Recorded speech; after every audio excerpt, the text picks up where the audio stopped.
The Batman. Operation Isis. Crime Alley. Part 1.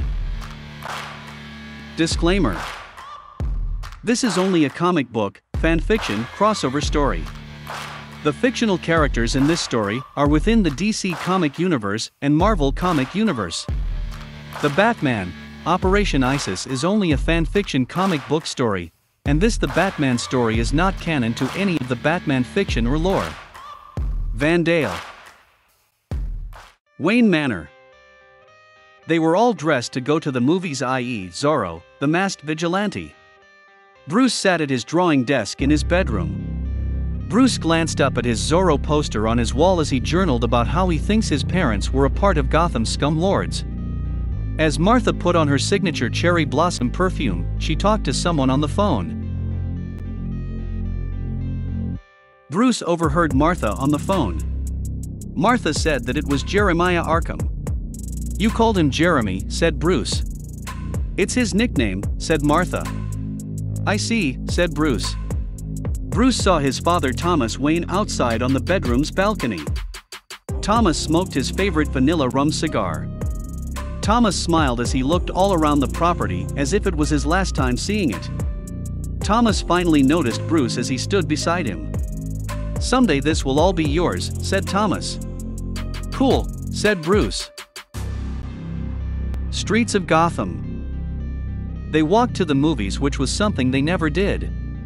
Thomas and Martha chatted with Bruce as if it was their last chat. "Why are we walking?" asked Bruce. "Fresh air," said Thomas. "Gotham City," said Martha as she looked all around at the fancy yet gothic buildings. "A city where the streets look like marble," said Thomas. "It's not real marble," said Bruce. "Yet, a car can stop just like that," said Thomas as he snapped his finger. "The marble look adds value to the city," said Martha. "No other city tops Gotham," said Thomas. "Not even close," said Martha. Crime Alley. "We probably shouldn't go this way," whispered Bruce as he and his parents walked through Crime Alley. "It's the Waynes," whispered a young man dressed in a dark hoodie that covered most of his face. Bruce noticed the young man's expensive-looking blue socks. "Just passing through," said Thomas as he nicely waved his hand up in the air. "We're on our way to Gotham's Playhouse," said Martha. "It's good to see the Waynes out and about," said the young man. "All set," whispered Thomas as he shook the young man's hand. "Except for him," whispered the young man as he gestured over towards a man asleep. Thomas raced over, and he nicely picked up an expensive wristwatch off the ground. "You dropped this," said Thomas with the biggest smile on his face as he handed the wristwatch to the man. "Thank you," said Lucius Fox. "You have a theatrical speaking voice," said Thomas. "I'm a long way from theater classes, and look at what my PhD in advanced technology got me," said Lucius as he gazed over at the spray-painted sign that read, "Crime Alley." "I'm sure things will get better for you," said Thomas as he gave Lucius a friendly pat on the shoulder. As the Waynes walked through Crime Alley, the homeless people applauded and cheered as if they were beacons of hope. "Who?" whispered Lucius as he gazed all around at all the new homeless people now in Crime Alley. Lucius noticed that many of the new people had on nice clothing, and that he didn't recognize any of them.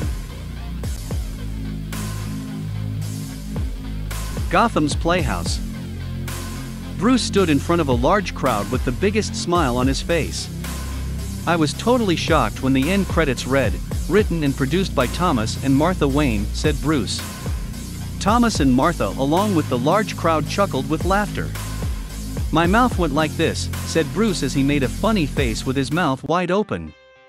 Thomas and Martha, along with the large crowd, all burst into laughter. Streets of Gotham / headed home. "The movie was fantastic," said Bruce. "Did you get what the movie was all about?" asked Martha. "I enjoyed the fight scenes the most," said Bruce. "He did everything to gain control of the city," said Thomas. "He even used scare tactics," said Martha. "What does it all mean?" asked Bruce. "It was all for political gain," said Thomas. "Why did he fake his death?" asked Bruce. "That was a part of it all," said Martha. "You need to write and produce more of these then," said Bruce. "You got it," said Thomas as he and Martha winked at each other with huge smirks on their faces. Crime Alley. "Now they're totally loving this place," said Bruce as Thomas and Martha eagerly walked back down Crime Alley. Again, the homeless people applauded and cheered Thomas and Martha. Once again, Lucius woke up from all the noise. "Even more new faces," said Lucius as he gazed all around Crime Alley at more new homeless people. "We weren't all that hungry," said Martha as she and Thomas nicely handed their leftover movie foods to the homeless people in the alley. "I have a few job positions opening at Wayne Tech," said Thomas. "Hey," said Bruce with a huge smile on his face as he spotted a young man who resembled Jeremiah. Jeremy Arkham happily walked down Crime Alley with a huge paper bag filled with cheeseburgers from Gertie's Burgers and Bistro. "Cheeseburger," said Jeremy as he handed Lucius a cheeseburger. "Sure," said Lucius as he curiously gazed up at Jeremy. "Same voice," whispered Bruce as he recognized Jeremy's voice from his mother's phone call earlier. "There's someone else here with foods," said Martha.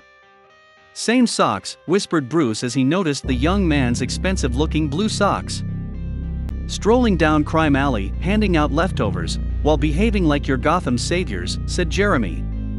"Pardon," said Thomas as the huge smile on his face quickly turned into a more concerned look.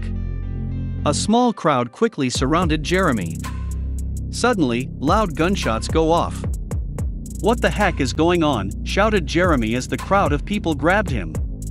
Bruce stood over Thomas and Martha as they lay motionless on the ground. Out of nowhere, Gotham police showed up. Bruce stood in the middle of everyone in Crime Alley. "It's true. My parents were nice scum lords of Gotham. I figured they had it coming sooner or later. Yet, killing them makes you no better than them. With all that said, try staying warm in Arkham Asylum," said Bruce. "You can't take me to Arkham," shouted Jeremy as he was dragged off by Gotham police. "You just killed Thomas and Martha Wayne," shouted Lieutenant Jim Gordon as he shoved Jeremy into the back of his police car. "I didn't kill anyone," shouted Jeremy as he gazed deep into Bruce's eyes. Lieutenant Jim Gordon's patrol car.